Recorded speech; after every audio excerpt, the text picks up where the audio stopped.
Walmart Plus members save on meeting up with friends. Save on having them over for dinner with free delivery with no hidden fees or markups. That's groceries, plus napkins, plus that vegetable chopper to make things a bit easier. Plus, members save on gas to go meet them in their neck of the woods. Plus, when you're ready for the ultimate sign of friendship, start a show together with your included Paramount Plus subscription. Walmart Plus members save on this plus so much more. Start a 30-day free trial at walmartplus.com. Paramount Plus Essential Plan only. Separate registration required. See Walmart Plus terms and conditions. When your space has the long-lasting, noticeable scent of Airwick Vibrant Scented Oils, you'll want to invite everyone over, from book club to the fantasy league, even the in-laws. It smells amazing. Airwick Vibrant Scented Oils are infused with 2 times more natural essential oils versus regular Airwick Scented Oils for our most authentic, nature-inspired fragrance experience. Transform your space with scents like white sage and mahogany or lavender and water lily. Now that's a breath of fresh Airwick. Luxury is meant to be livable. Discover the new leather collection at Ashley with premium quality leather sofas, recliners, and more, all built to last. No matter how many spills, scuffs, or pet-related mishaps come its way, the leather collection at Ashley is made with the durability you need for the whole family. Shop the new leather collection at Ashley and find chairs starting at $499.99 and sofas at $599.99. Ashley, for the love of home.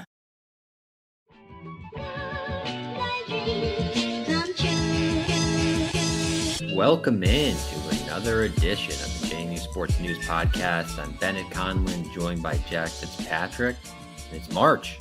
That was a little loud. Sorry, I came in a little too hot. This is March, folks. Welcome. The madness is here. The A-Sun gets underway 16 minutes ago. So March is officially here. The madness has officially begun. I'm so excited. I love this time of year. It's going to be great. It's the first time in a long time that a JMU team... Oh, you got a clicky pen today. Oh, yeah. Has not only a men's basketball team, I guess we should say, right? Important clarification there. But a JMU men's basketball team goes in the conference tournament as a favorite and maybe even the potential to win some NCAA tournament games. The women have sort of been in that spot numerous times over the years. They're a contender again this year. It's a great time to be a college basketball. A strong possibility that come this time next week, the Dukes have 2 teams in the NCAA tournament. It's possible. Did I do my math right? Will the Pensacola Invitational be done by next Monday?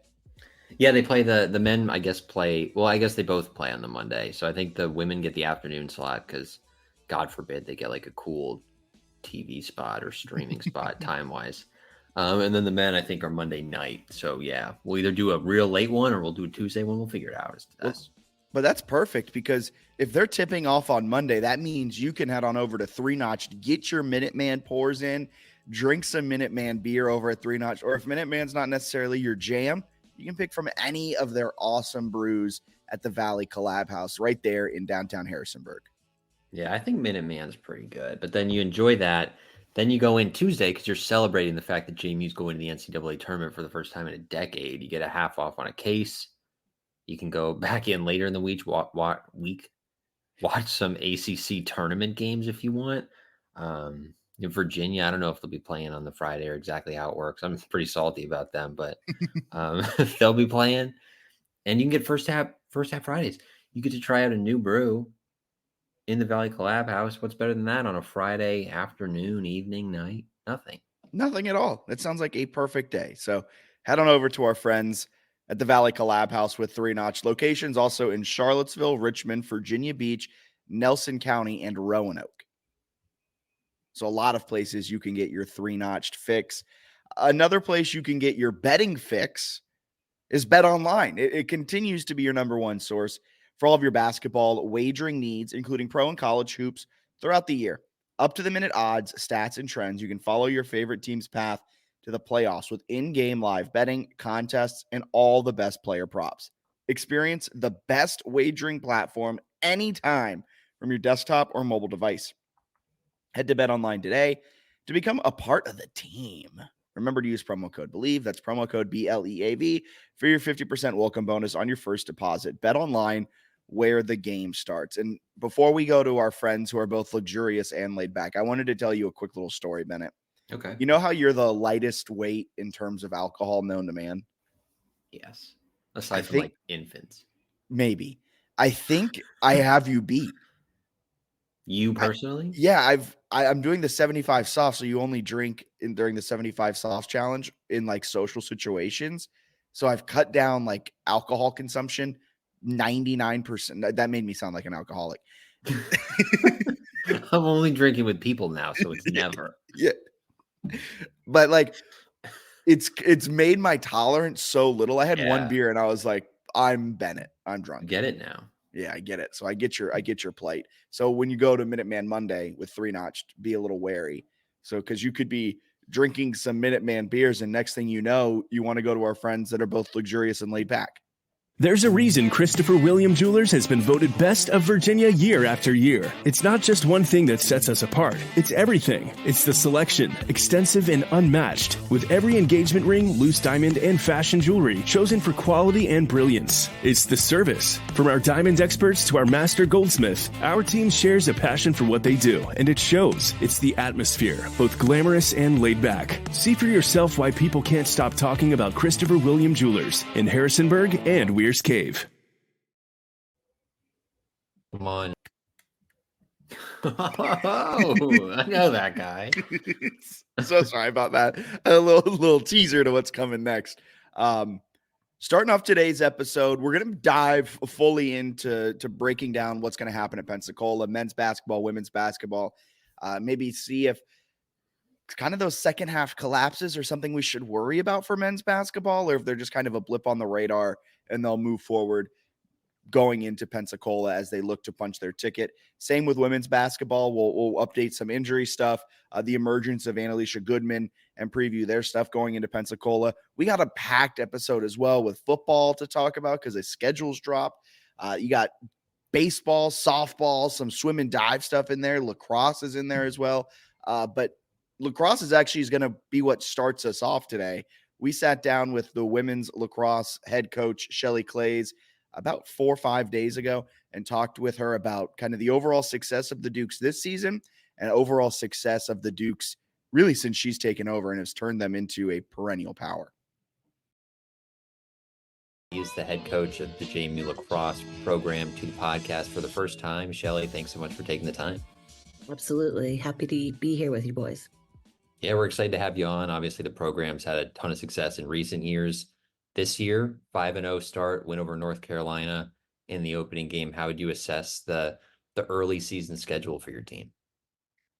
You know, I'm proud of the schedule that we've built over the years, and for us to have a familiar feeling with opening up with UNC is a part of that, right? You got to get started with a bang, so to speak, and for us, our girls to have the mentality now that they were the ones who set the tone in the offseason that they wanted to win this game. And, for them to have that kind of a lofty goal, I think sets the tone early.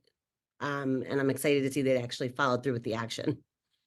Yeah, that's awesome. And right behind you is a banner for the national championship from 2018. And 2018 started with a win over UNC early on in that season. This year starting the same way, but kind of just an overarching question is, how have you had such sustained success with the program from winning a national championship in 2018? You made it back, a tough loss last year to Syracuse, but had the firepower to maybe have another run. And then this year it looks like primed for yet another deep postseason run.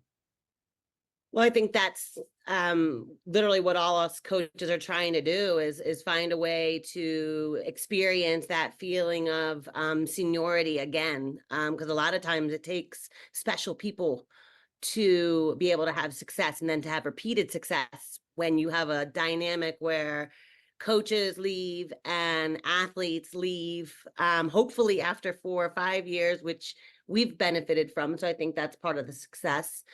That turnover factor, I think, is really challenging for college coaches to have to manage. And so always finding the right people to be surrounded by, it does take a village. There's no way one person can orchestrate all of it on their own. And so for me, constantly finding the right people. When coaches leave, finding better coaches. When athletes leave, finding better athletes. And then I've been fortunate to have very consistent leadership above me. And so I think there's a lot of little pieces to the puzzle of the success we've had here at JMU.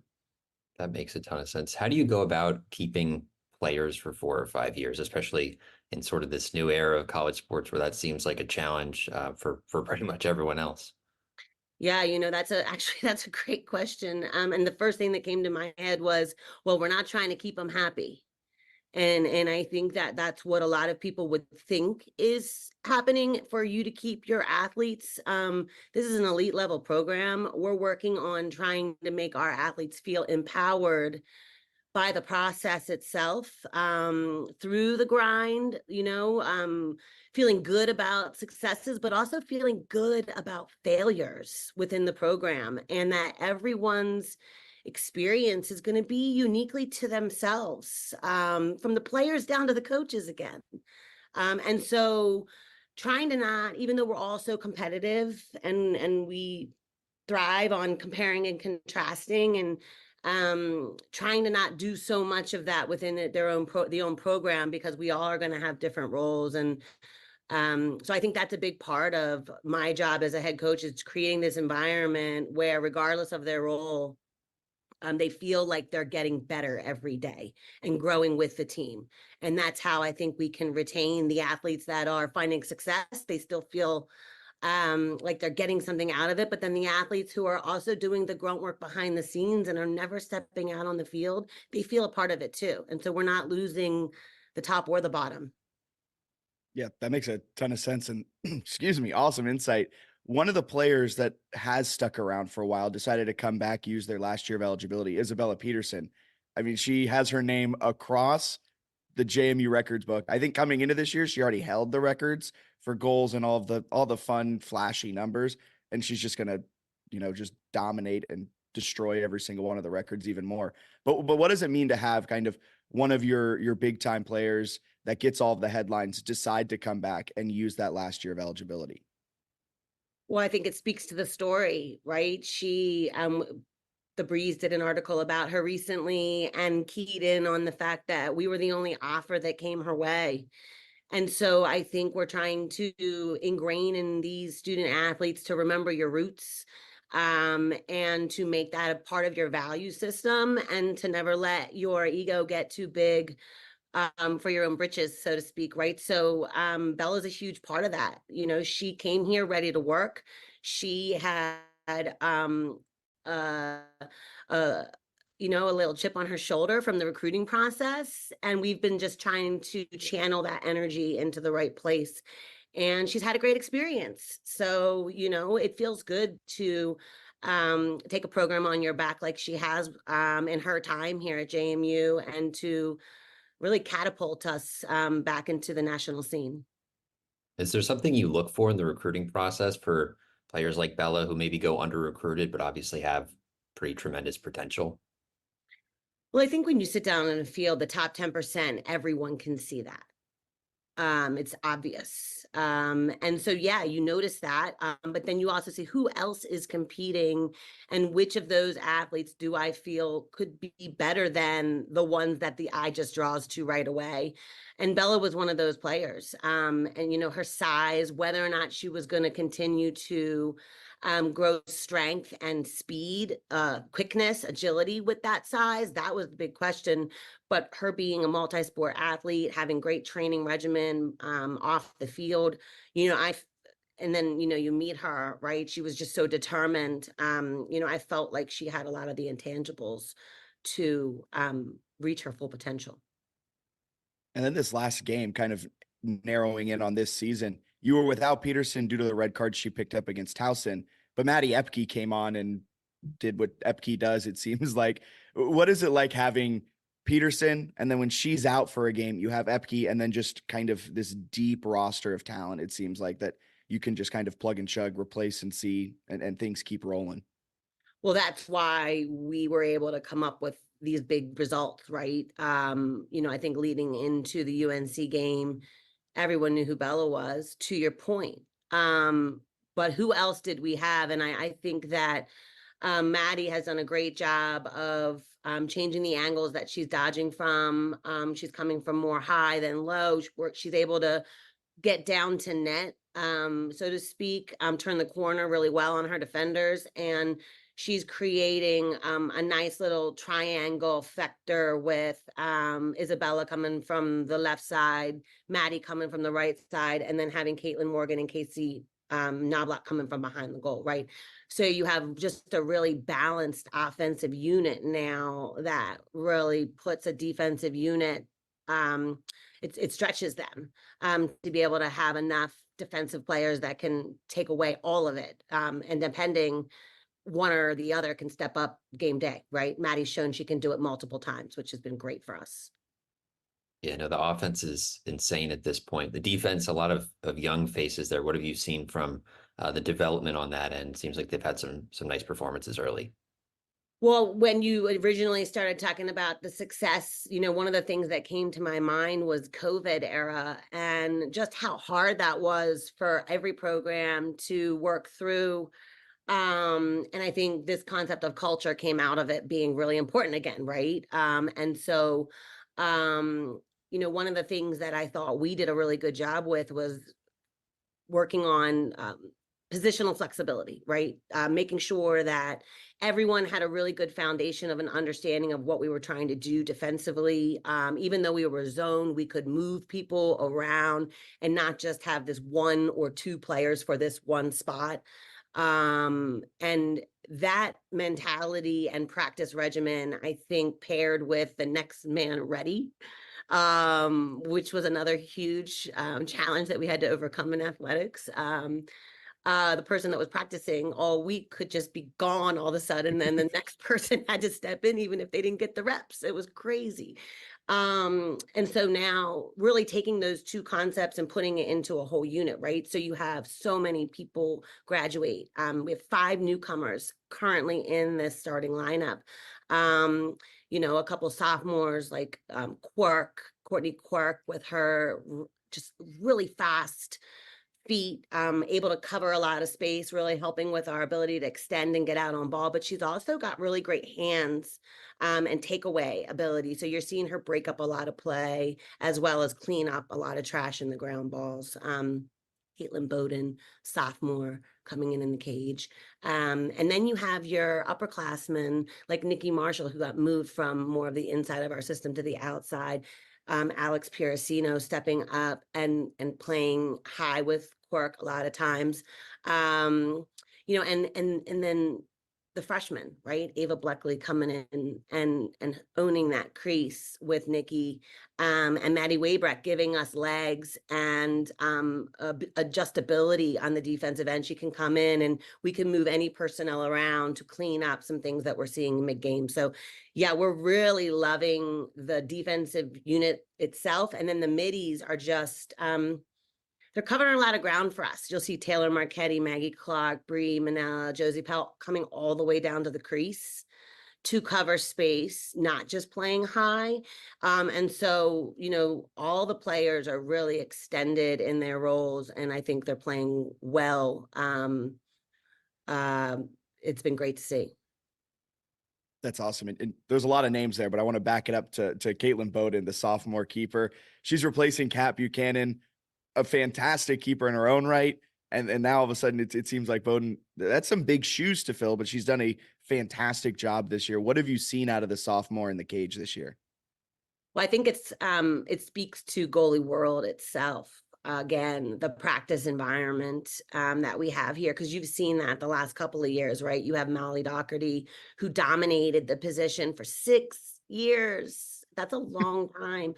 And then, Kat Buchanan, who sat and waited for her chance in her 5th year, finally gets the nod and steps up in 1 year and becomes a regional All-American, gets us back to the Elite 8, right? And then boom, the next year, right now, Caitlin Bowden as a sophomore is stepping in. And that was a really difficult decision for us to make. It wasn't like she was just, the best on our team on our roster, goalie world's really competitive. So I think, Adanya Moyer pushing, Emily Evans pushing, puts Caitlin Bowden in a situation where she has to work every single day. And because of that uncomfortability, I think she's doing a great job of weathering the pressure of having to face these really high level teams, as a first year starter. That's awesome. Bennett, sorry to interrupt your next question, but I have to ask. Yeah. This might be a dumb question. Goalie world. Is that what you call your goalie room? That's what we call our goal unit. Yeah. Matt Snyder heads it up. Currently we have 3 goalies in goalie world, but anyone who might be injured and limited in some capacity always heads down to goalie world and helps us out in some capacity with shots, passes, tendencies from the opponents that we're going to face, and just helping our goalie unit get better. So yeah, goalie world, it's a big part of our practice regimen. That's awesome. Sounds like almost like a theme park, but I imagine the practices are not quite that same environment. I wanted to ask you talked about the grind and grit and those sort of things. What does a practice look like, and how do you develop sort of that mental toughness needed to be a great team? Well, I think depending on the time of the year, it's very different. And I think that that's important to evolve, depending on what the team needs. So right now, we might be doing a little bit more film, studying our opponent, studying our own selves, getting feedback from the last opponent, and tapering down in the actual workload and reps. We might, the starters might be getting more reps than the non-starters. So the non-starters might have to do extra work on the side in their lifting, strength and conditioning regimen. And that's okay, right? High minute, low minute, and feeling empowered in those different roles throughout the year as different practices shake out. So yeah, a lot of skill focus right now, a lot of system work, trying to make sure we understand the formation of the next, maybe the system that the offense is going to run, how that's going to stretch our zone system, and where we're going to need to work to apply pressure or, recover. And so, those are the types of things that you're seeing going on in our practices right now. That's awesome. And my final question, kind of a broader one. Since 2020, things have been a little crazy, not only for JMU athletics moving from the Sun Belt for you guys from the CAA to the American Athletic Conference, but also you're dealing with COVID. But through that time, recruited extremely well and has essentially reloaded to become a national title contender this year. What has that journey from 2020 to today been like for you as a coach? I think in the world of athletics, every year is different.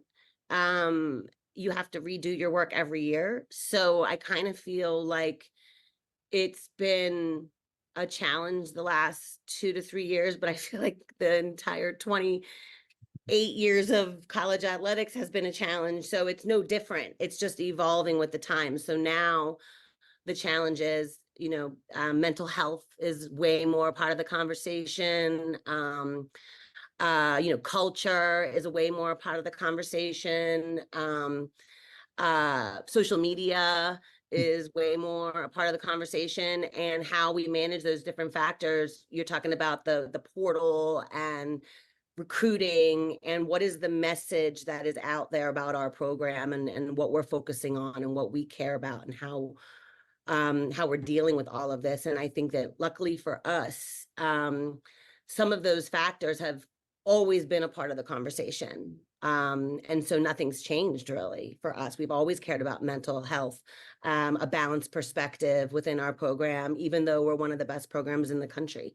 Culture has always been a part of who we are, developing the strong woman before the laxer, creating that championship character first, and then the portal, our ability to sustain the ebbs and flows, the ups and downs of the year, how we manage our people, how our people feel supported through JMU athletics. I think JMU has set us up really well for managing that. And, recruiting with the new facilities at JMU and, us moving into the new conferences, having ESPN Plus access, people actually being able to watch our team play. I mean, that makes a huge difference in people's ability to understand how and why JMU is beating these Power 5 programs. They can see it themselves. They're not just reading the story. So I think that, JMU has grown enough to be able to help us, evolve with the sport and with the times that college athletics is working through. It's not easy, but luckily for us, we've been grounded in the right things all along. Awesome. I think that's all I've got too, but appreciate the time so much and all the insights. Well, I appreciate you guys helping us continue to get the story out there. We're very proud of what we're doing here, as our sport grows and our athletic department grows. So thanks for having us on. Thank you. Walmart Plus members save on meeting up with friends. Save on having them over for dinner with free delivery with no hidden fees or markups. That's groceries plus napkins plus that vegetable chopper to make things a bit easier. Plus, members save on gas to go meet them in their neck of the woods. Plus, when you're ready for the ultimate sign of friendship, start a show together with your included Paramount Plus subscription. Walmart Plus members save on this plus so much more. Start a 30-day free trial at walmartplus.com. Paramount Plus Essential Plan only. Separate registration required. See Walmart Plus terms and conditions. Luxury is meant to be livable. Discover the new leather collection at Ashley with premium quality leather sofas, recliners, and more, all built to last. No matter how many spills, scuffs, or pet-related mishaps come its way, the leather collection at Ashley is made with the durability you need for the whole family. Shop the new leather collection at Ashley and find chairs starting at $499.99 and sofas at $599.99. Ashley, for the love of home. As a person with a very deep voice, I'm hired all the time for advertising campaigns. But a deep voice doesn't sell B2B, and advertising on the wrong platform doesn't sell B2B either. That's why if you're a B2B marketer, you should use LinkedIn ads. LinkedIn has the targeting capabilities to help you reach the world's largest professional audience. That's right, over 70 million decision makers all in one place. All the big wigs, then medium wigs, also small wigs who are on the path to becoming big wigs. Okay, that's enough about wigs. LinkedIn ads allows you to focus on getting your B2B message to the right people. So, does that mean you should use ads on LinkedIn instead of hiring me, the man with the deepest voice in the world? Yes. Yes, it does. Get started today and see why LinkedIn is the place to be to be. We'll even give you a $100 credit on your next campaign. Go to linkedin.com/results to claim your credit. That's linkedin.com/results. Terms and conditions apply.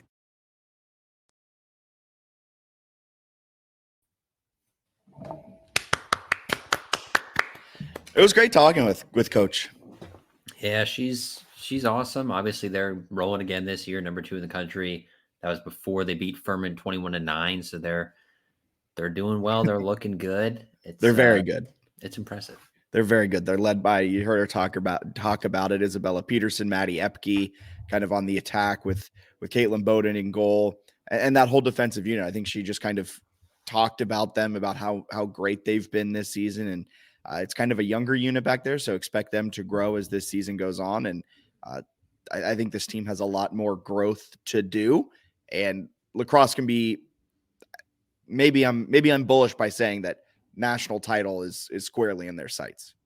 Yeah, I think that's fair. And I think they raised the whole profile of the athletic department so much, where obviously football kind of dominates the fall, and then you get basketball as the main focus.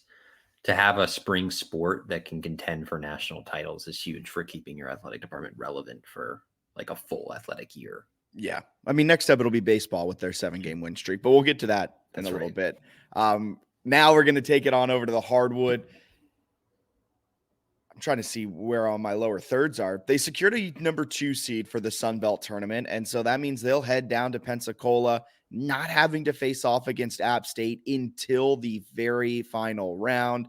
Looking at it, if you're watching the stream, as that covers right up our beautiful faces. Oops. But if you're watching the stream, I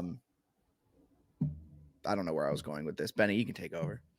No, it's they're 28-3 and they're not the 1 seed in the Sun Belt. Like it's so funny, man. App State's legit 26-5, so they've gone on a nice little run themselves. But I like the draw for the Dukes where they get the winner to start off. They get the winner of Marshall, Georgia State. So they don't play the JMU doesn't play until Saturday, right?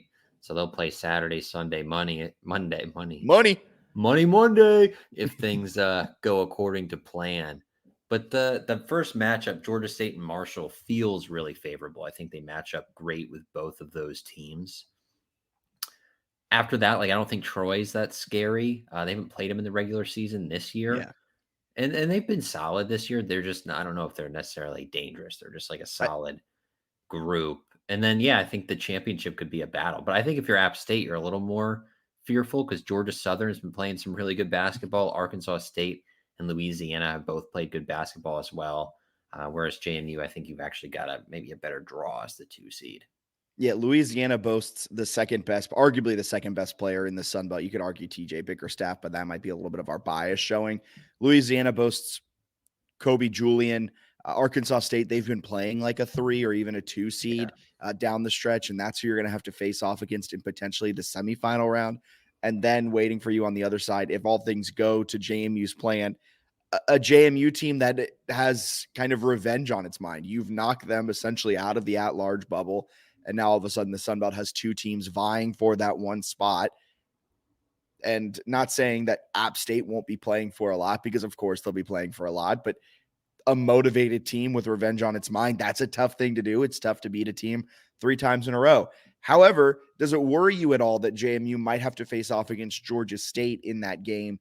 They'll take on the winner of Georgia State and Marshall, because that second half against Georgia State felt a little iffy.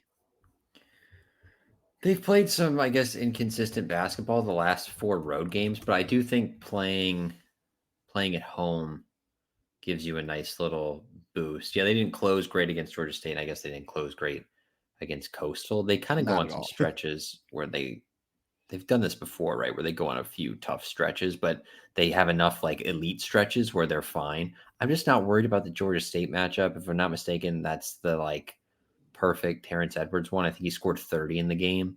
The most recent win. Like it just feels like a great matchup for the best player in your team and the best player in the conference. Shout out Terrence Edwards, Conference Player of the Year. So I'm not worried about that one kind of really at all. No, yeah, I agree. I think it's also very beneficial that they'd be playing a Georgia State team that would be coming off of a game the day before, so a little 2 bit days, tired though, legs. They get that little gap. Oh, that 2 day that would. I don't know if you heard me just hit my mic stand really hard. Because they have the women the same week in the same venue, so the women get Friday, so they rest. Okay, so not too bad. But, I mean, Georgia State isn't a great team overall. It should be a favorable advantage. And I also think, like, JMU, going back to the crux of the question of, is it worrisome that at the end of these games they've kind of fallen flat and laid these big eggs? Like you said, they're known for going on these lulls. Just in the previous game, specifically at home, but even earlier in the season, they would go on that stretch in the first half. They would go on that stretch to start the second half. It was never like the final 5 minutes of a game, and it just so has happened to come in the final 5 minutes of the game, while then the other team gets like red hot for no reason. So I think it just exacerbates the issue, where at the end of the day, I think JMU I think they're a cut above the rest of the league. I don't even think App State is on the same tier as JMU right now. Is that a bold take? I put App on the same tier, but I can see the take. I think App's sneaky, like almost underrated because they don't have the same like number of wins. But the home win against Auburn, they're 26-5. So they go 16-2 in the league. Yeah. They're scary to me. I think both teams, like if they got into the NCAA tournament, would have bracket buster potential. And then I think the rest of the conference sucks. Yes. Unless Arkansas State somehow sneaks in. They've played well like in the second half of the year. They're 12-6 in 2024. Arkansas State is. We're looking at that. So yeah, there's like some teams that are playing okay. Georgia Southern's playing hot. They'd be a dangerous 16 seed. They'd be the worst 16 seed to ever make the the NCAA tournament. How sweet would it be if their first non-conference win was like a 16 seed play-in, though? Purdue. That'd be kind of fun. Oh, Or like or the 16 one play-in. yeah. I was thinking like a Purdue Matt Painter fail job all over again. That would be pretty epic too. But no, I see what you're saying. At the end of the day, it's the 1 or the 2 seed, and if neither of them make it into the NCAA tournament, the Sun Belt has the potential to get 40-pieced in the first round, or be a play-in team and not even make it to the first weekend. Interested to see how both those top 2 seeds do from sort of a mental standpoint, because I feel like the expectation with almost everyone is that they're going to meet in the final again. So I wonder if either JMU or App State plays tight at all in the quarterfinal or the semifinal, knowing that like a lot of people are penciling them in to move forward, including probably them in their mind. Like if your season ends with a loss to App, or it wouldn't even really end because both teams would probably end up making the NIT. But if your NCAA dreams end playing right the other best team in the conference, I feel like that's a lot easier to swallow than losing to like Marshall in the quarterfinals. Yeah, that's going to be really interesting to see how they react to such lofty expectations around them. The last time they had expectations like this, JMU, I'm speaking of, the last time it had expectations kind of winning the conference tournament was the year Matt Lewis, I think, tore his ACL or blew out his knee or something like that, like the game before the final. And then they went into it and they played, what was it? Elon. Yeah. In the quarterfinal, after Matt Lewis blew out his knee in the final game of the regular season, and then they got a 20-point lead, and then you could just see like the worriness just creep in, and then they blew a 20-point lead and lost. That was the last time there were expectations around this team. That was 2021-22. There have not been, and then I guess they missed the one because the stupid conference ban. Or was that, it was 2020, 2021 when they blew the 20-point lead to Elon. Yes, and then the next year they weren't in because of the ban, and then last year they were kind of just iffy, and South Alabama kind of just made them look bad. They didn't have a big man, right? They didn't have bigs, and now they have bigs, so it's a huge week for them. Their bigs. Let's go over quickly the Sun Belt Award. Yeah. So Terrence Edwards wins Sun Belt Player of the Year, first team All Sun Belt. He had a 55% true shooting percentage, led the conference with 17.6 points per game. Added on a couple rebounds, about 4, just less than 5.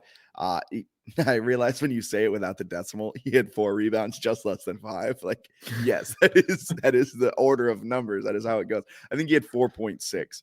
He had a few assists in there as well. Really just a great all-around player that could take games over. And if you watched any games this season, I don't think it was an argument that he was the player of the year. He was great. He was phenomenal. Bickerstaff gets newcomer of the year. They have newcomer of the year and freshman of the year because it's the portal era. So we love that for him. But second team for Bickerstaff, which I was a little bit surprised by. Shane Metlin tweeted this out where it was a little interesting that the newcomer of the year was TJ Bickerstaff, who got second team All Sun Belt, and Trevon Spillers, I think, was the second place vote getter for newcomer. Whoever was second place in the newcomer of the year votes was first team All Sun Belt. That doesn't make a lot of sense, but it kind of gives me throwback to, was it 2 seasons ago or was it just last season when Todd Centeio was second team All Sun Belt, but was offensive player of the year, but Grayson McLeod was player of the year? Grayson McLeod. Grayson McCall. Yeah, no, it's kind of silly how it all works. Award season's a little bit stupid, but and then Friedel made third team, so pretty decent showing overall. But yeah, I mean, I think JMU feels good about their roster. I mean, you've got guys like Horton and Wooden who have been studs all year that don't get honored because they don't have like crazy box score stats, but like you're probably not trading Wooden's offensive game for anyone. No, and you're not trading the clutchness of Raekwon Horton, who hit like a massive dagger in both the Georgia State game and Coastal Carolina game. Yeah, he's been phenomenal all year. So I think they feel good about the roster. I'm excited for the conference tournament, but it's going to be a challenge. Bubble watch. It's time for bubble watch. Bubble watch, folks. How's the bubble looking, Bennett? I think you got to win the conference tournament. And I know, so I actually think JMU fans and like some national media are getting angrier and angrier about the fact that JMU could win 30 games and not get in. I'm seeing which, more like, national people like pick it up and they're like, what's happening in Harrisonburg? maybe they get in. I don't know. I don't see it happening because they don't have any good wins. And I don't like if you take Michigan off State. the purple and gold glasses. Michigan State's 17-12. They've lost If you 3 in a row. ignore their best win, they have no good wins. Come on, man. They are Michigan State.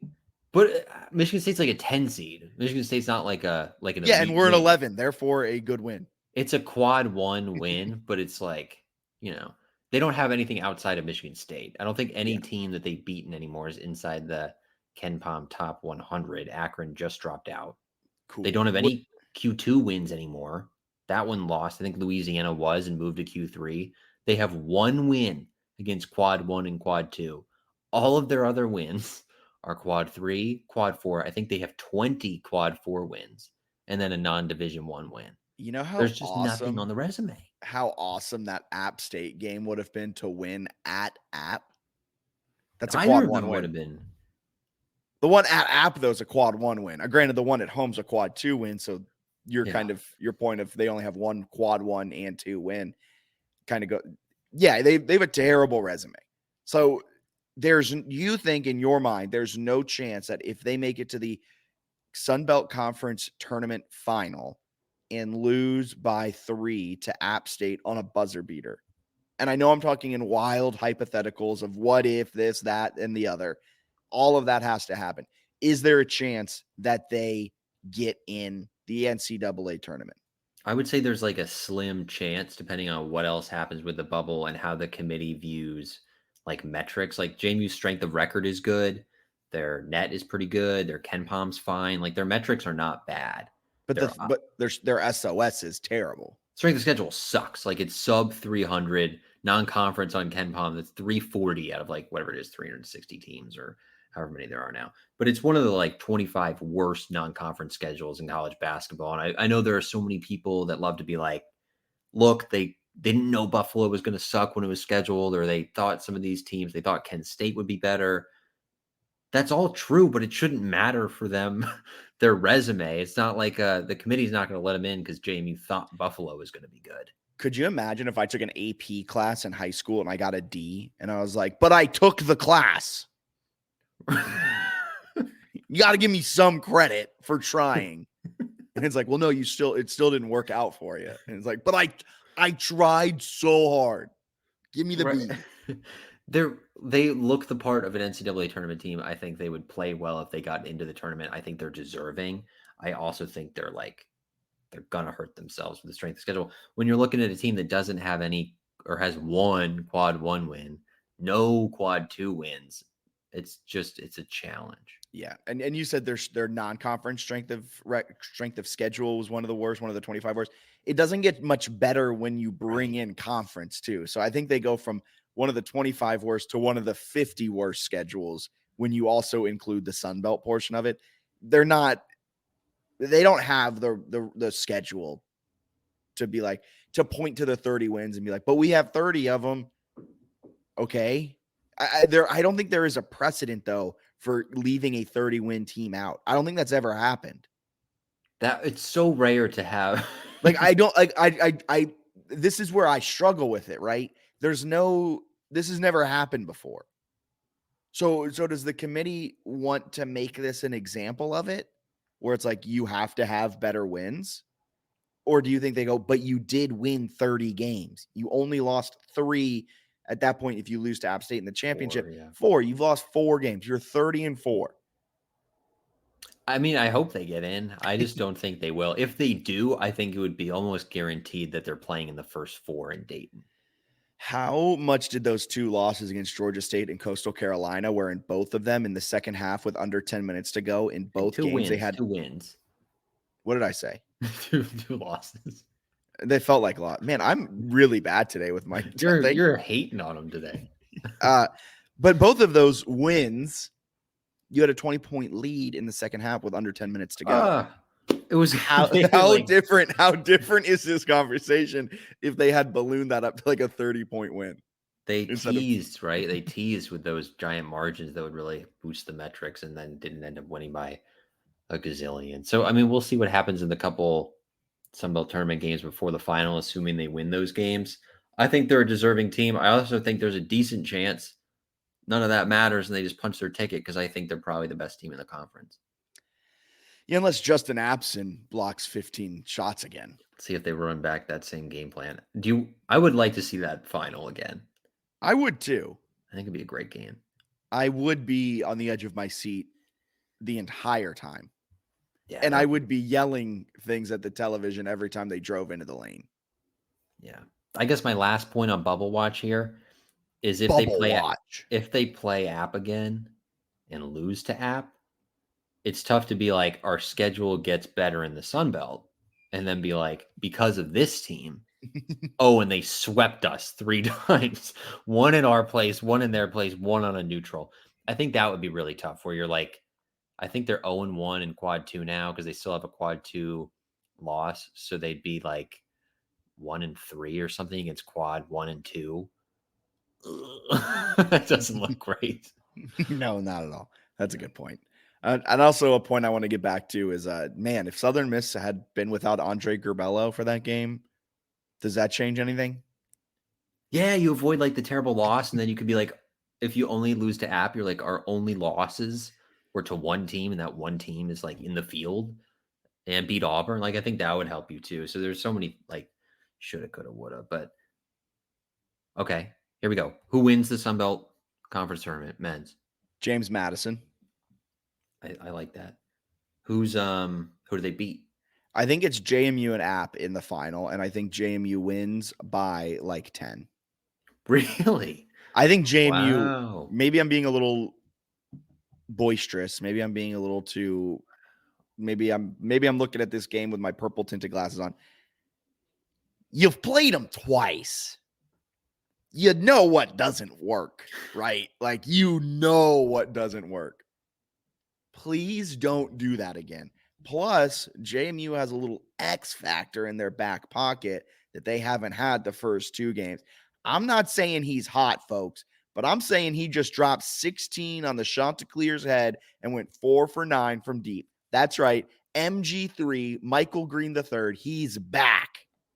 First game, all conference time, where he had more than 2 threes made. He's back. And if JMU's got Michael Green going 4 for 9 from deep, it's over. They win. They feel like a team that should be playing in the NCAA tournament. I will be heartbroken. My fandom will destroy me if they lose to App in the final again. And I do think the first couple rounds have a chance to be really interesting because it feels almost like a foregone conclusion that it'll be JMU App. Like, one of those 2 teams, if not both, are going to like face an early deficit against one of these teams and have to find it in them. Because it's easy to get tense in one of these games. Like, if you're playing Georgia Southern on the road in the regular season, you're down 15, like, certainly easy to get tense. I think the St. Mary's team here that's in the bottom quadrant had 28 wins actually before the tournament. But so maybe that was regular. There's no precedent for leaving a the most wins a team has ever had, like D1 wins, and missed the NCAA tournament was 28. So and JMU would have 29. Yeah, they would have 29 D1 wins if they win the next 2 and then lose the Sun Belt final. One last thing I want to hit on before we move on to women's basketball here. Do you wish the Sun Belt adopted the WCC, the West Coast Conference's approach to how they do their tournament? And just so everyone's aware, how they do the tournament, the 1 and 2, it's essentially like a ladder where the 1 and 2 seeds start in the semifinal. And then from there on out, everyone, the 4, the 5 get the bye into the quarters, the 6 and 7 get a bye into the first round, I guess they call it. And then there's like essentially a play-in between like the 8, 9, 10, and 11.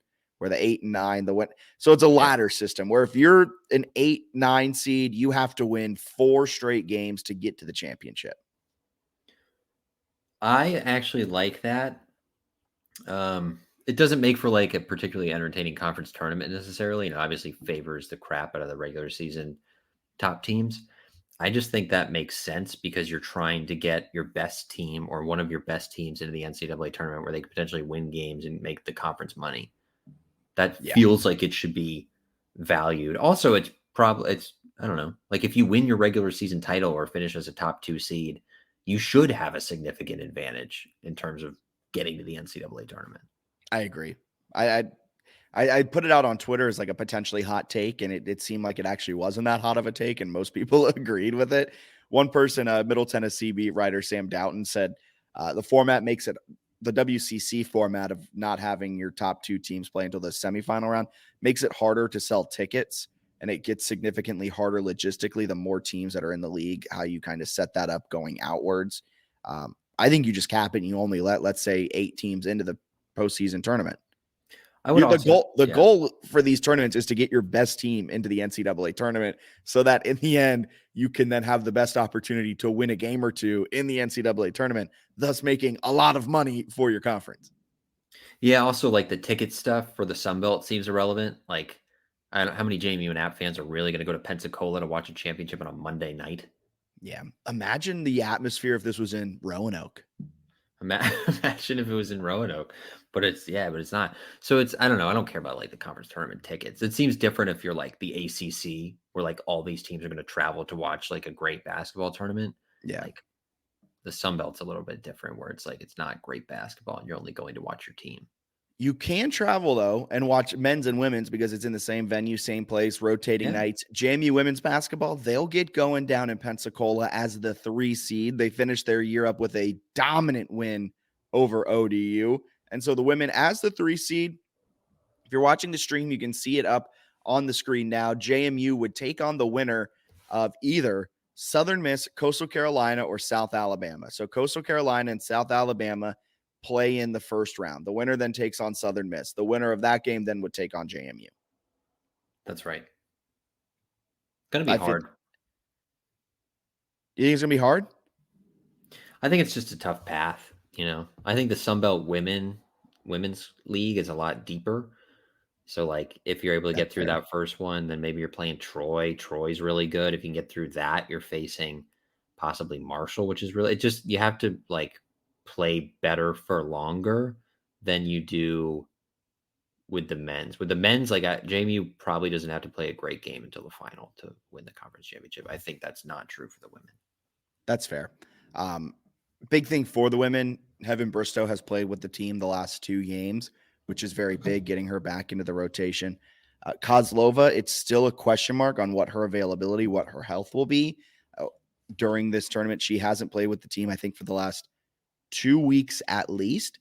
But a bright spot for this team is the emergence of Annalisa Goodman. She's been on fire since she's been slotted into the starting lineup.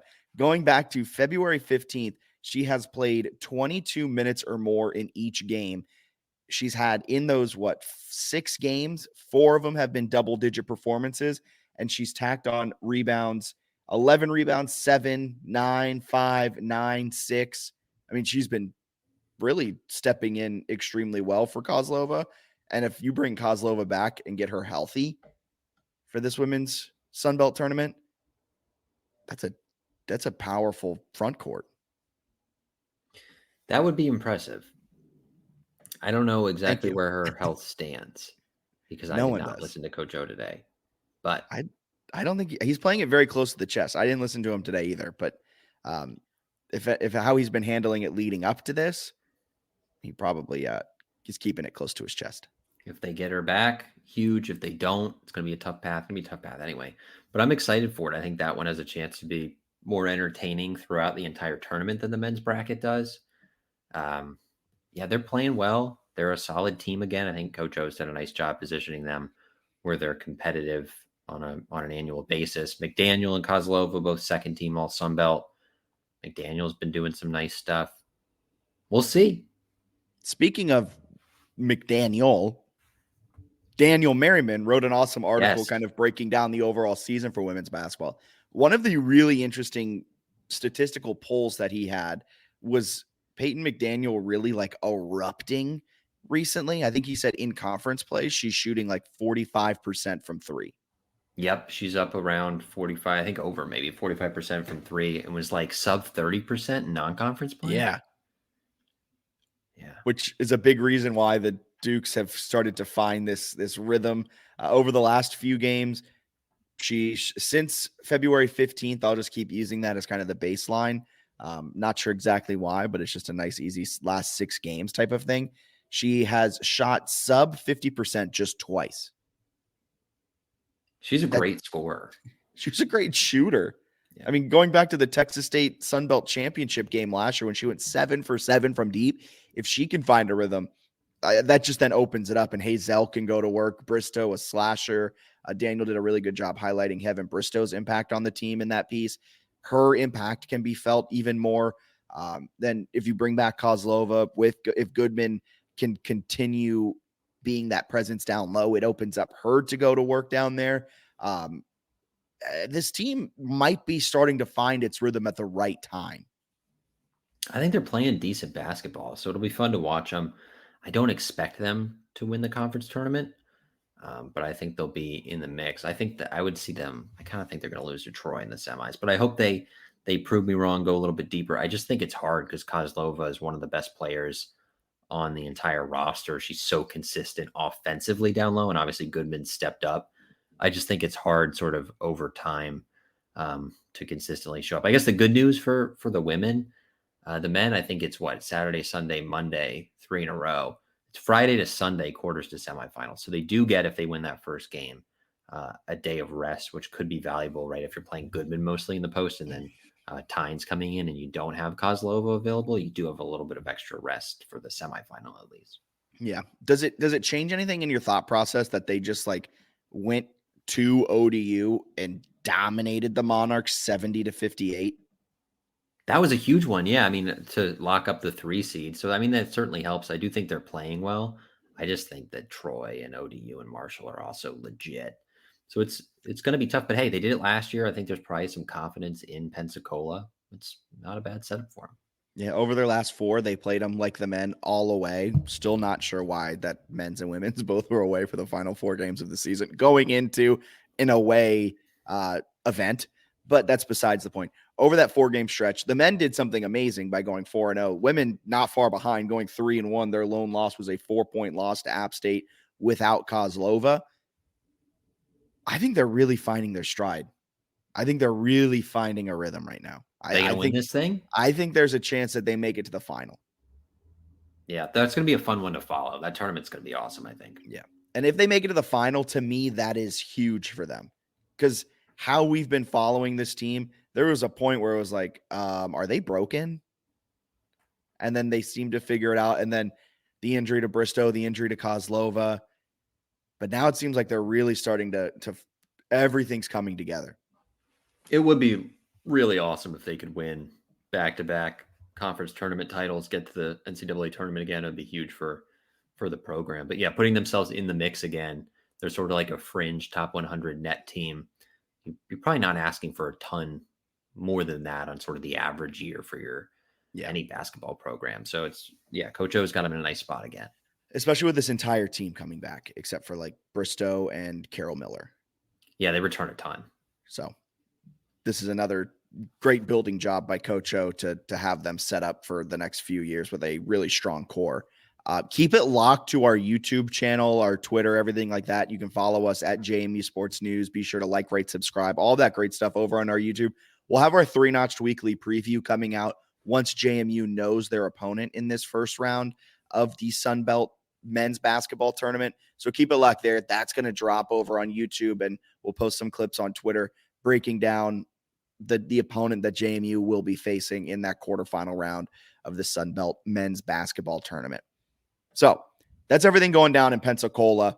Up here in Harrisonburg, the Dukes are getting ready for the 2024 football season.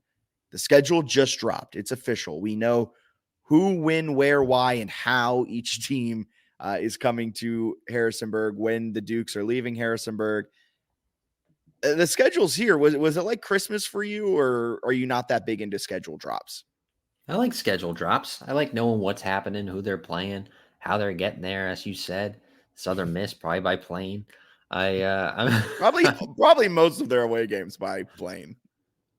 Yeah, well, that one, Southern Miss is home, so Southern Miss visiting them by plane. Oh, okay. I hate you. Set me up to walk right into that failure. No, but I guess what are your initial takeaways? Should we go through the Yeah.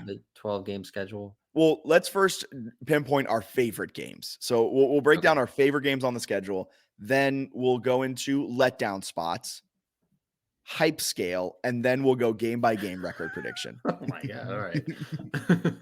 Favorite games. Favorite games. I think the obvious circle it. We've known about it already. Is that North Carolina, Wrong. September 21st. Wrong. To me, that one is probably my favorite game. But if I had to pick a Sun Belt game, well, I mean, it's kind of an obvious one. So I'll leave that one for you. But I'm pretty excited for the home Thursday night game against Coastal Carolina, October 10th. I think that has a chance to be a really fun atmosphere. I think the early season schedule sets up quite well for the Dukes, where they could have a nice record going into that one. And if you win it, you're really poised for a special second half of the year.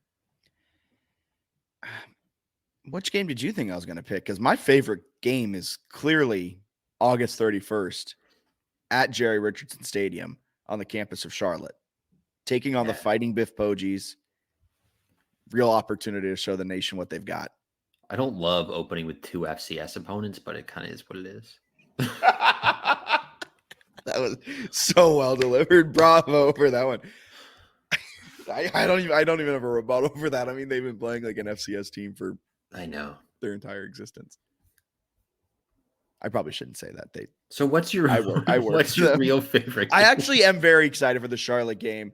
It's in Charlotte, so it's going to be a fun atmosphere. I think JMU might outdraw the 49er fans, although the 49er fans do come out for big games kind of in droves. So it's going to be a good atmosphere there. There's going to be hype. People are going to buy into the Biff Poggi hype. They're going to buy the snake oil that he's going to be selling this offseason, and they're going to be all in for what this 49er squad is going to be. And they may be really good. They had a top-end transfer incoming class. On paper, they have talent. Now, how will that talent go into being an actual team on the field? It didn't go so well for them in Biff Poggi's first year last year, but here in year two, maybe they figured some things out. Charlotte could be a sneaky good game to start this season off. So non-conference, that's my favorite game. I'm really looking forward to. I can't talk tonight. Whatever. At App State is my favorite Sun Belt game. Yeah, November 23rd in Boone. Ooh. The Rock. Well, that should be a really good game. I mean, JMU won at App last season. App won at JMU this season. So now an opportunity for the Dukes to go down to Boone and try and even the score. Another good one is that Senior Day matchup to finish out the season. I've heard rumors that JMU will be wearing black against some fans' hopes and wishes. So hopefully that doesn't come back and bite them like it has in the past, because we all know their record in the black jerseys is terrible, which is fake news. But that last game against Marshall, I think Marshall's going to have a bounce back year. They had a down year. It seems like their fans are out on Charlie Huff right now. But I think he's a good coach. I think the Thundering Herd are a good team. They just didn't have a quarterback last year. And that final 2 weeks of the season could be for Sunbelt East. Yeah, I wonder what ODU is going to be, because that final 3 is fun, if nothing else, at ODU, at App, home against Marshall. Feels like they saved a lot of the most exciting East opponents for the final 3 weeks. Well, and then you start the season with Biff Poggi, the current coach of Charlotte. You got an ex-coach of Charlotte there on November 9th as well. So you can be finishing out the year with 4 really great games. Who's the ex-Charlotte? I forgot Healy. They added Will Healy. I was talking about that. Will Healy is the Georgia State running back coach now after Sean Elliott left. I'm going to be bummed we don't have Sean Elliott. Georgia State might be a dumpster fire this year. Might be, but they've done a nice job with building. I think their staff, from a recruiting perspective, like in future seasons, is going to be fascinating, because they got some guys that know what they're doing. Yeah, they might be a very good team in coming. I don't think you can ever be a good team at Georgia State, because there's no fan support. I think that makes it hard, right? If you're like, you're like, come to Georgia State, and then you go to Turner Field and you're like, okay, don't look to the visitor sideline. I know they outdrew us, but if you focus on this small, but the last 3 weeks, if ODU can kind of build upon this last season where they were pretty darn good, each one of those final 3 games could have huge Sunbelt East ramifications. Also, not a lot, just a general takeaway, not a lot of travel compared to last year where they were, what Kurt Cinetti kept saying, like, we've been wronged by the, the justice system, basically, where they had to like travel to Utah State and they kind of seemed like they ran out of steam. They don't have any spots this year where they should run out of steam. And the way the schedule falls, they have 2 bye weeks, which I think everyone does, but pretty cool. Yeah. But also, like you said, last year they started at home against Bucknell and then road UVA, road Utah State, road Troy. Troy first and then Utah State. Yeah. Terrible stretch. This year it's on the road, at home, on the road, at home, on the road, at home, on the road, at home, at home, on the road, at home. That is a perfect setup. And what a nightmare emotionally last year. Like UVA, best team in the West, and then travel way out west. Like that was just an awful combination of things that they somehow were able to kind of weather that storm. At the point of the season where they were playing their worst football and it wasn't even close. Like because they spent all fall camp not with McLeod as the starting quarterback and they didn't tackle. That all made a ton of sense in hindsight. For the you gotta watch the stream to see what Bennett just did on that one. Any letdown spots, kind of like you said, how the schedule shakes up, there aren't many like road home, like letdown type of spots or a trap game. I wouldn't anticipate them having too many letdowns. I think the 2 that kind of stand out as possible letdowns would be Ball State at home coming off a North Carolina game where if you win it, I could see them getting kind of cocky. And then family weekend crowds are kind of just weird. So it could end up being kind of a dead, but I mean, like, do you need your A game against Ball State? Probably not. And then the one after that at ULM, kind of one of their, I guess, longer road trips to a team that might not be very good before playing Coastal Thursday at home in a game that could have a ton of hype and will be on national TV. So I could see those 2 maybe being kind of letdown spots. I'm looking at the schedule. I don't see a letdown spot. Is it a weak schedule? Maybe 1 second. Maybe at Georgia Southern.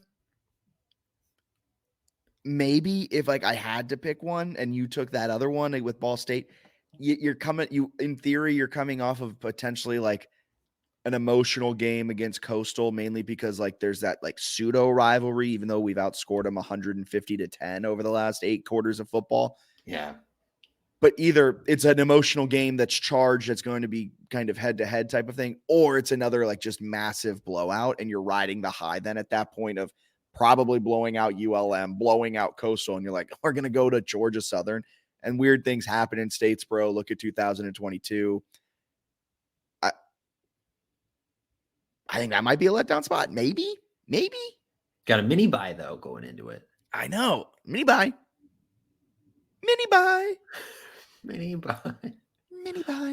But I really don't know. Yes, I think it's a weak schedule. I think it is not in a bad way because last year's was kind of like this gauntlet. But this year it just feels like the biggest game is at UNC against a Tar Heels team that is going to be in presumed a down year.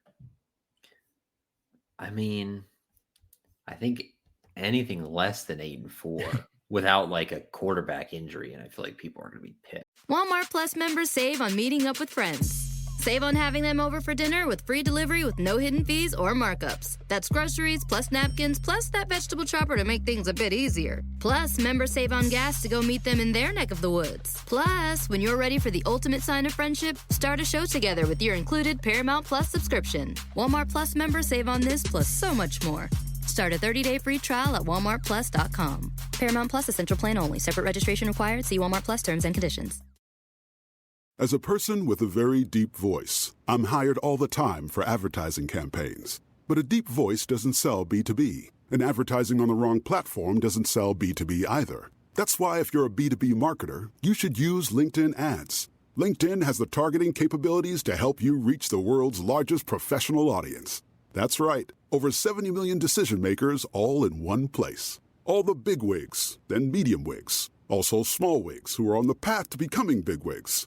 Okay, that's enough about wigs. LinkedIn ads allows you to focus on getting your B2B message to the right people. So, does that mean you should use ads on LinkedIn instead of hiring me, the man with the deepest voice in the world? Yes. Yes, it does. Get started today and see why LinkedIn is the place to be to be. We'll even give you a $100 credit on your next campaign. Go to linkedin.com/results to claim your credit. That's linkedin.com/results. Terms and conditions apply. Ready to pop the question? The jewelers at BlueNile.com have got sparkle down to a science with beautiful lab-grown diamonds worthy of your most brilliant moments. Their lab-grown diamonds are independently graded and guaranteed identical to natural diamonds, and they're ready to ship to your door. Go to BlueNile.com and use promo code WELCOME to get $50 off your purchase of $500 or more. That's code WELCOME at BlueNile.com for $50 off. BlueNile.com. All right, let's go record prediction. You ready? Okay. So game 1 at Charlotte, win. Game 2, Hall of Fame weekend, Gardner-Webb at home. Win. Call me crazy. I think this one might go to the Dukes. Yeah. At North Carolina. They get a bye before this one, man. I think they're going to win. I think they're going to win. Okay, I'm going to say L. Okay. Ball State at home, family weekend. Win. I agree with you there. At ULM to open up Sunbelt play, the first ever trip for the Dukes to Monroe, Louisiana. Win? Okay. Yeah. I'll agree with you there. Coastal Carolina at home. First time that they're playing Coastal not to finish the season. It's true. I think it's a win where Coastal's receivers down 30 are like talking a lot of junk, per usual. Something I hate. That might be one of my most hated things in sports is when you're blowing out another team and they're still talking trash. like a lot of trash. Like a lot. All right. At Georgia Southern. Loss. Mini bye. Loss. I'm going to say win. Okay. So we're at the same record right now, 6-1, heading into homecoming against Southern Miss. Win. I agree. I just don't think, Southern Miss lost Frank Gore Jr. this offseason, and that type of production, he plays quarterback for him. He plays running back for him. That's something that's really hard to recreate. So I think Southern Miss is going to take a step back without Frank Gore Jr. there in the backfield. Fair enough. Do you remember when he played quarterback? Yeah. When they have they need a quarterback so bad. It's painful. Georgia State at home. That's a win. They got a bye for that one too. Yeah, Georgia State might be good. What is it? Del McGee is their new head coach? I think so. Del McGee might make the Panthers into something very strong in the Sun Belt East in the coming years. I don't think this is that year. Not only did they lose a ton of production to the portal, you also lost a ton of production to graduation. At ODU. Win. I'm going to say loss. I like that. I think that would add a little like much needed something to the rivalry. Yeah, because right now, air quotes around it, the royal rivalry is more so the Dukes dominating the Monarchs. But ODU was good last year. They weren't great, but they were good. It seems like things are being built in the right direction for Ricky Ronnie. Ricky Ronnie. And I think the Monarchs are going to be, remember last year, I had Georgia State as my dark horse winner of the Sun Belt East, and that looked great for the first 6 weeks of the season. ODU, I have a sneaky feeling is going to be my dark horse to win the East. Your darling. My darling. All right. So I'm sitting here at 8-2. You're at 9-1 at App State. L. I agree with you. I think over this stretch, it's going to be really tough. Yeah, it will be. And I have them, both of these games, losses. Marshall. I think they beat Marshall at home. I think they crush them at home. So that's you getting them at 10-2. Yeah. I have them at 9-3. That's what I'm saying, though. It's like that's like somewhat conservative. That was me being very like that final 3 games. In my heart of hearts, with my purple glasses on, I think worst case scenario is 2-1. But being ultra conservative picking these games right now, I put them at 1-2. It's crazy, right? Because they lose their head coach. They lose like all of their production basically, but they return some guys who are really good that maybe didn't have as much like stats, but you can tell are good. They loaded up in the portal. Chesney's a good coach. Their like assistant coaches are legit. The schedule's favorable. I think anything worse than 8-4 would be very, very disappointing. And I do think they have a legit chance to go into November with like college football playoff aspirations. If they go into November with a win over UNC, yes. I think they will be the front runner to do it. They got I a think you chance. can go ahead. No, I was just gonna say we don't actually know like what the Sun Belt will be, right? I feel like every year we're like that team will be good, this team will be good. But like if ULM or Southern Miss like happen to be better than we expect and they're like bowl teams in the West, then the strength of schedule is not quite as bad as we think. Like you can really build a resume if some of these teams like slightly exceed expectations. The same with like Charlotte and Ball State. If they can work their way into a bowl game and the wins aren't terrible there, you've got a good resume. I don't think it's crazy to say that Charlotte makes a bowl this year, but I still think that's an easy win. I think you can win. How many games do you think you can lose and still make it as the group of 5 representative in the college football playoff? I think it's only 1. That's probably my lean too. I think you would need a lot of chaos if you have two losses or more. Maybe a lawsuit. Maybe a lawsuit.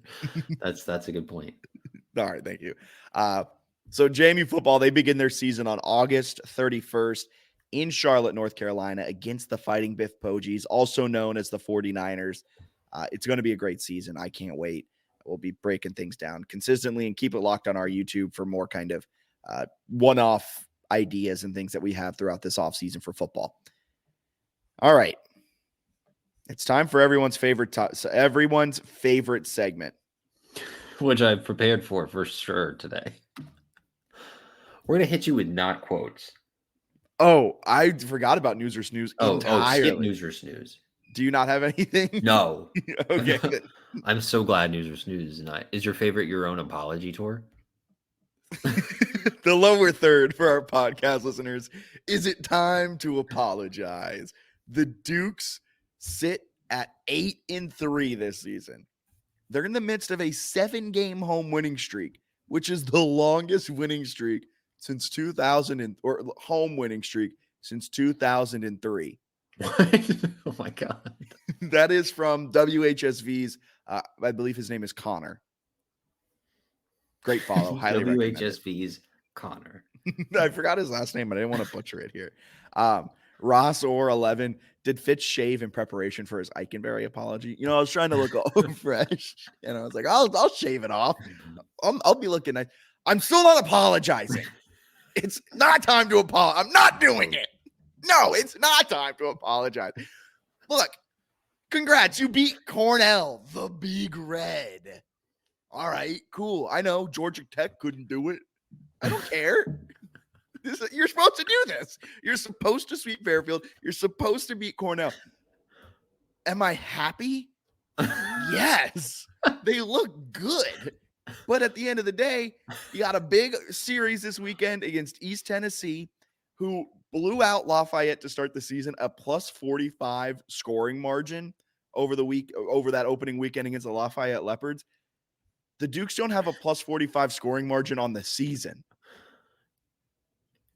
However, they're looking good. Their offense is firing on all cylinders. You got 2 players batting above 400. You have 4 if you make it plus 300. Coleman Calabrese. I got to figure out how to pronounce his last name correctly. Because last week on the podcast, I said Calabrese. Don't think it's Calabrese. I think it's Calabrese. Wyatt Pfeiffer, both of them hitting above 400. Coleman has been electric. He has 20 hits in his 41 at-bats this season, 5 home runs, tied for the team lead with 13 RBIs, an .878 slugging percentage, and a .532 on-base percentage. He has been a great offensive just rocket in this lineup this season. Fenwick Trimble, after a little bit of a slower start, he's starting to kind of find his groove. He's third on the team with 2 home runs and 9 RBIs. Brendan O'Donnell batting .289, but Big Pop in his bat, second on the team in slugging percentage, tied for the team lead with 5 home runs. The offense is getting it done. The offense is looking very, very good. And then the pitching staff has really started to find a very, very good rhythm. Jaden Kinsler with a 3.68 ERA. Todd Mazzocchi has started the season a little bit slow, but threw a gem of a game against Cornell in his last start. You're seeing some things come together. Jackson Logar. Ooh, Logan Jackson. Don't know where I got that. Jackson Logar. He's made 5 appearances, 8 1/3 innings pitched, a team low 2.16 ERA. Good stuff. But no, I'm not apologizing. Coleman Calabrese. Calabrese. Okay. No apology. Guess Fairfield's record this year. 1-12. 0-10. Yeah, like that sweep's not impressive. Cornell's not supposed to be good. So I think we need to see a lot more baseball before you apologize. Well, a couple of interesting midweeks with VMI and Richmond. Neither of those teams are very good. So those are 2 winnable ones as well. But yeah, you mentioned it. ETSU on the road is a little bit more of a test. Let's see how they do in that one. I will say, though, in past – that was a nice voice crack after I was yelling about apologizing. In the past years, JMU would have found a way to lose the Cornell series or the Fairfield series or drop 2 games across the 6 and go 4-2 over those games. It is wildly impressive that they swept them because they haven't really done that a lot in these past 8 years since Eikenberry has taken over. This team looks and feels like a much better JMU team. It feels like they're going in the right direction. It feels like they're legit. They have the talent. The coaching is there. They're finally, I don't know whether it's buy-in, whether the culture is finally taking place, but like they've battled back in a few games to pull out wins. They've held big leads against Virginia Tech. They squandered it. Then they ended up coming back and winning still. They've had a few come from behind victories. This team feels different than last year's or 2 years ago. With that being said, I still expect a middle of the pack Sun Belt finish because the Sun Belt is so good. So ETSU is going to be a very good barometer for this team. Then you got a midweek series against Niagara, and then you start kind of just this gauntlet of a Sun Belt series, this Sun Belt season, starting things off with Coastal in Conway. Yeah, it's Texas State's legit. They play them the next series. I mean, it's going to be a tough schedule here soon. I'm excited to see what they can do. It is a promising start, but yeah, I kind of agree. Like, I think our whole thing too has not been that they've been bad at baseball under Eikenberry. It's that they've been made a regional, right? They've been average. They've been 500, quite literally the definition of average. My issue was that you fired Matt Brady for being average and not having postseason success. And like you talk about the standard is the standard, and then you can't even air any of the games this weekend on ESPN Plus, and then you extend an average coach. Things are going in the right direction. It's looking like that may have been the right decision, and what do I know? But I still think there's a lot more time that needs to come. We need to see more results, and maybe we need to see them on ESPN Plus. Yeah, thoughts on the games not airing this week, or not like they failed to air, right? They just weren't scheduled to be broadcast. Yeah, I could say a lot of things on that. I think if you follow my Twitter, there are some interesting, not interesting. There's some pent up emotion with how kind of baseball's been covered this year to start. I think it's kind of a shame for the program. And how do you expect to grow as a program when you're not even being aired on your own ESPN Plus platform? There's no reason whatsoever to not have every single one of their home games covered. If the standard is the standard, if you just put all that money into a magnificent new studio, I don't care if it's a one camera broadcast. I think it needs to be aired. Yeah, Ross or Evan, real quick. April 14th. Let's go ahead and schedule the apology. April 14th is going to be after their ODU series. ODU is good, folks. ODU is really good. That'll be a good check-in. I think another one that's a little disappointing for me, and it's still super early in the year, so we don't know if they're actually any good, but Niagara had a 4-game road sweep of Richmond. I think they lost their series to Queens, but they did. Rise up, Royals rise, baby. They're 8-2. It's early. But if I'm not mistaken, those two midweek home games don't have a little ESPN Plus thing there.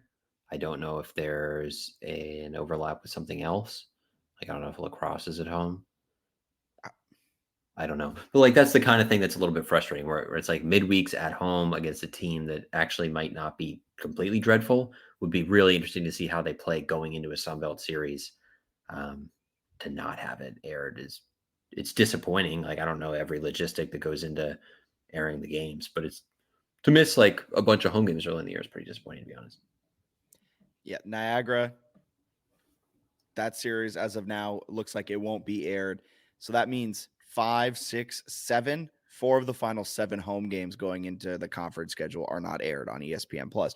You can still listen to the audio only stream on the Varsity Network app, but that's just not ESPN Plus. It's 2024. It is 2024. And you spent $1 million on a broadcast studio. Yeah.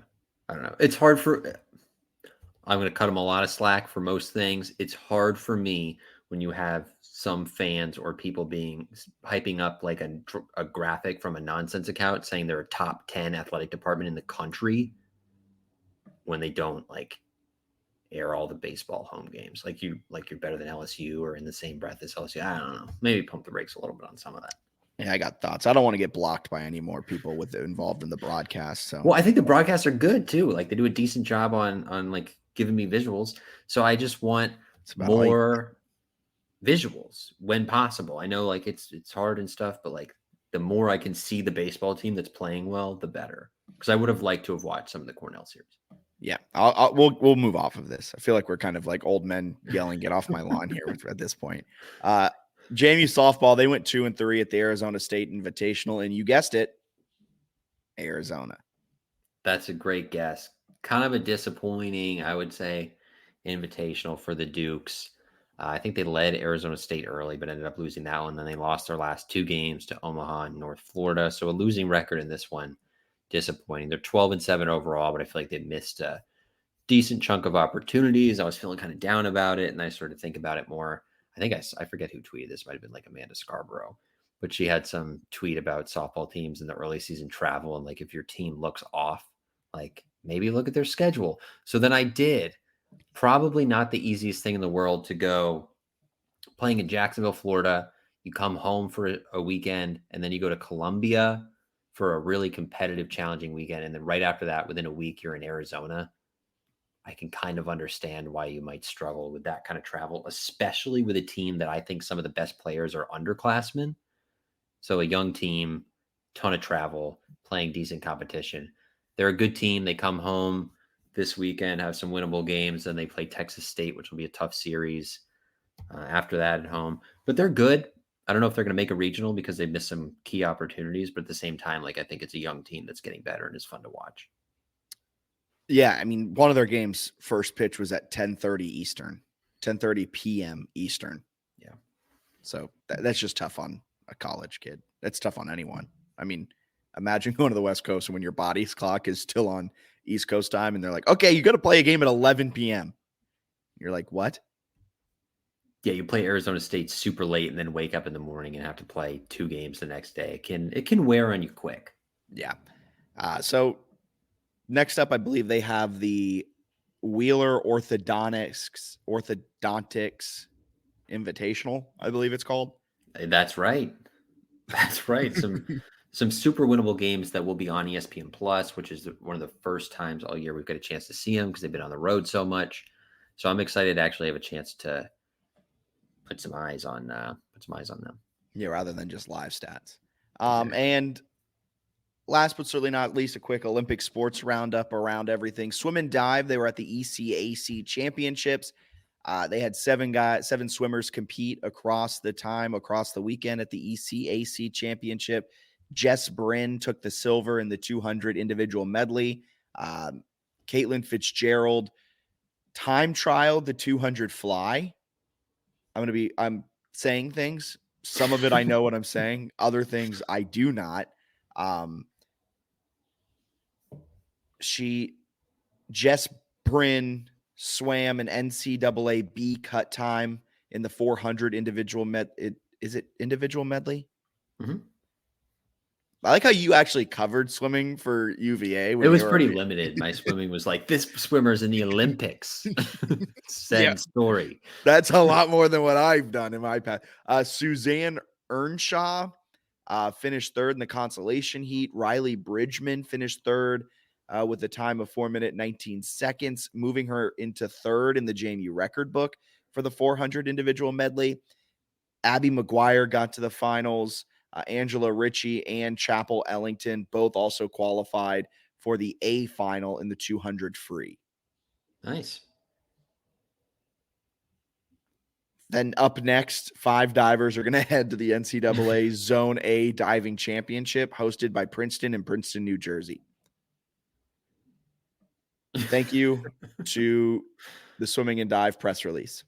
Yes, it's if it's a sport you haven't followed, it's a tough one to catch up on. Even the press releases sometimes put my head in a blender. Yeah, I couldn't. That was hard to follow. And I'm really glad you sat back and watched me just flub my way through that. They've had a great year, though. Sunbelt champs. So far, right? The only JMU program to win a Sunbelt championship. Yep. That can soon change by this time next week. Yes. But as of right now, that is the case. Anything else you want to hit before we get up on out of here? I do. We're through 1 day of 2 days of the Women's Golf River Landing Classic. The Dukes lead that event through 1 day. So tomorrow they'll close it out. Hoping to send a tweet that they win the whole River Landing Classic, which if I'm not mistaken, they had a pretty good showing in last year. Let me quickly confirm that. Second last year. Yeah, it was one I thought they were going to win. But if they could sort of right the wrong of their 2nd out of 11 at the River Landing, woo. But Tommy Baker's got them rolling per usual. We got to connect with him again soon. They're cooking. A long time. They're cooking, yeah. They are cooking. So for Bennett Conlon, I'm Jack Fitzpatrick. Thank you so much for tuning into the JMU Sports News Podcast presented by Bet Online. We'll be back sometime early next week to break down JMU's, what we're hoping will be, Sun Belt men's basketball and women's basketball championship. In the meantime, keep it locked to our YouTube, our Twitter, Facebook, Instagram, all the above. You can find us at JMU Sports News. Once we know the opponents, we'll be breaking down some 3-notched weekly previews for those opponents. The Dukes are the 2 seed in men's basketball. The Dukes are the 3 seed in women's basketball. Women's will be taking on one of 3 opponents. The Dukes will be taking on the winner of Georgia State, Marshall over this weekend. It should be a great time to be a JMU Dukes fan. Thank you so much for tuning in. We'll see you next week. See ya.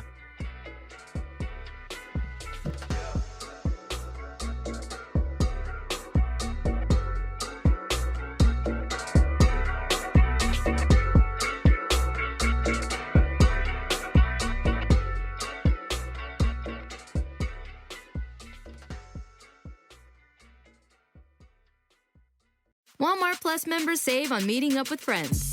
Save on having them over for dinner with free delivery with no hidden fees or markups. That's groceries plus napkins plus that vegetable chopper to make things a bit easier. Plus, members save on gas to go meet them in their neck of the woods. Plus, when you're ready for the ultimate sign of friendship, start a show together with your included Paramount Plus subscription. Walmart Plus members save on this plus so much more. Start a 30-day free trial at walmartplus.com. Paramount Plus Essential Plan only. Separate registration required. See Walmart Plus terms and conditions.